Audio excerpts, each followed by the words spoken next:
Hablaba hace un momentito mi compañero Eugenio Cetina del tema de la reforma electoral y también lo decía Marco, ¿no? Es el tema prioritario ahorita que tiene que estar listo para el mes de febrero. El presupuesto, el INE, ¿va a perder autonomía o no? ¿Qué va a pasar con los partidos, con los plurinominales? ¿Va a agarrar más fuerza Morena y sus aliados? El Partido Verde y el PT y lo que queda del PRD, ¿qué va a pasar con ellos? En la línea telefónica le agradezco muchísimo a Kip Espadas. Él es consejero del INE, que me tome la llamada. ¿Cómo está usted, señor consejero? Muchísimas gracias, buen día. Por el contrario, con el gusto de estar con ustedes, muchas gracias. Es usted muy gentil. Oiga, pues, ¿qué futuro le ve usted a esta reforma? ¿En dónde irá avanzando y qué tan positiva va a ser para la democracia del país, no? A ver, yo no puedo especular sobre una reforma que no se ha presentado, esto lo sabremos a principios de febrero. Lo que yo veo son necesidades del sistema electoral que me parece que sería muy productivo que se atendieran en este proceso de reforma. Sí.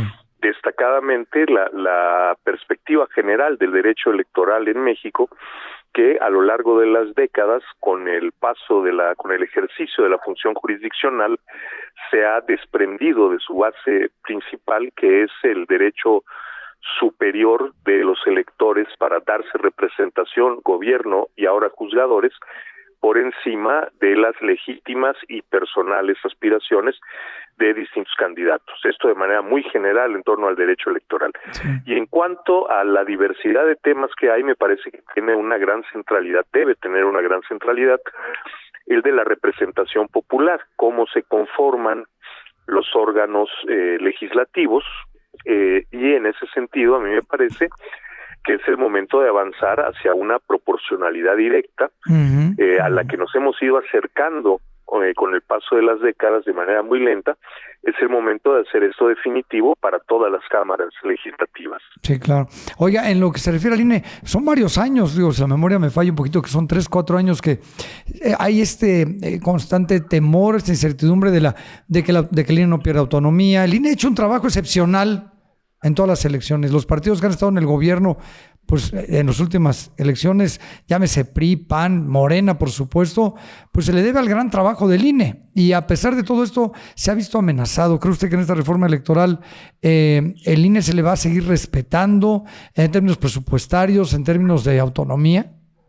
Bueno, yo confío en el compromiso que ha hecho público la presidenta Sheinbaum de que la autonomía del INE se mantendrá, que el gobierno no utilizará la reforma electoral para adquirir un control sobre el INE, que su autonomía fue resultado de décadas de luchas para relevar a aquella Comisión Federal Electoral que era dependencia directa de la Secretaría de Gobernación.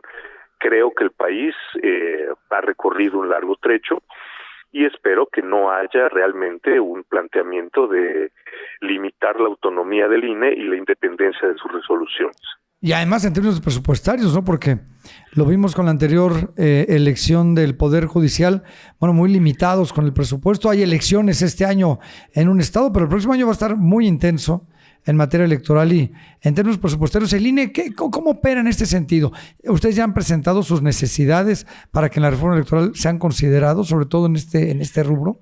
Bueno, de manera general presentamos planteamientos, pero las de que los requerimientos concretos se presentan año tras año. Hemos estado sufriendo recortes que efectivamente afectan la calidad de los servicios que presta el INE, incluidas las elecciones. Por ejemplo, para la elección judicial del año pasado no tuvimos los recursos suficientes y nos vimos obligados a reducir el número de casillas casi a la mitad.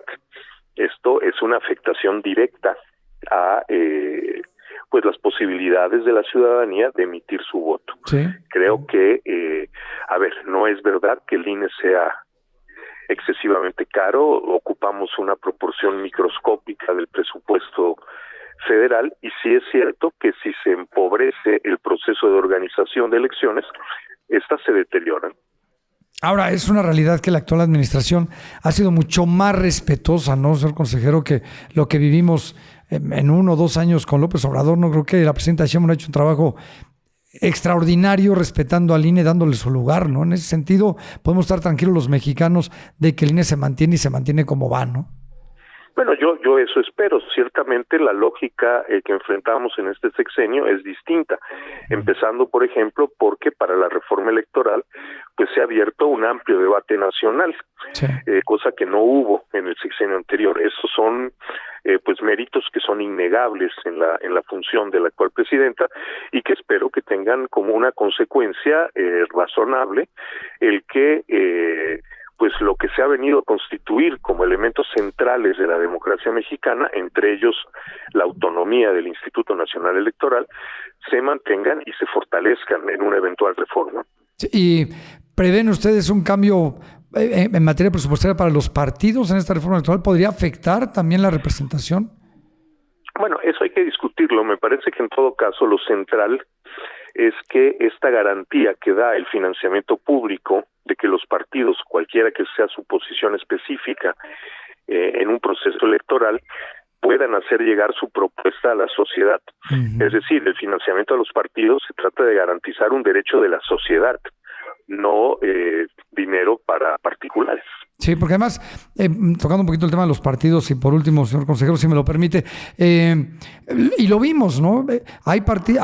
Se cometen muchos abusos y yo podría decir hasta delitos electorales previo a las elecciones, en campañas, en gastos de campaña, en la promoción de candidatos, que luego pues realmente son multas muy pequeñitas que por eso cometen estos delitos electorales, ¿no? Porque saben que el pago de la multa es mínimo y no les afecta. No es así, las multas no son mínimas, las multas son caras. Por poner un ejemplo, por una persona afiliada indebidamente a un partido político se está cobrando una multa de 80,000 pesos. Las multas por eventos no declarados de campaña, por gastos no declarados de campaña o declarados falsamente, las multas pueden alcanzar hasta el 200% del gasto involucrado. Es decir, no es cierto que las multas sean menores.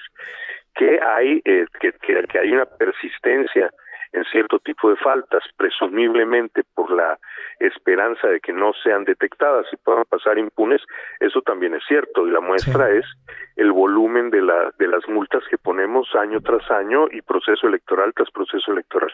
Sí, bueno, pues ojalá y también se cree esta conciencia, ¿no? De que los candidatos del partido que sea, porque creo que todos cometen estos delitos, pues tengan un poquito más de conciencia y cumplan con las leyes que establece, con los artículos que establece la ley electoral, ¿no? En ese sentido. Bueno, esa es parte de las funciones del Instituto Nacional Electoral y del Tribunal Electoral. El cumplimiento de la ley, pues está muy bien si obedece a la buena voluntad de los involucrados, pero en caso de no ser así, es necesario que el Estado sancione para evitar que estos actos se repitan y en protección de las garantías que la sociedad requiere para elecciones íntegras. Sí. Señor consejero, no sabe cuánto le agradecemos que nos haya tomado la llamada y, por supuesto, si nos lo permite, tener más oportunidades más adelante. Con muchísimo gusto. Muchas gracias a ustedes. Es usted muy gentil. Es el consejero del INE, Kip Espadas, con este tema de la reforma electoral.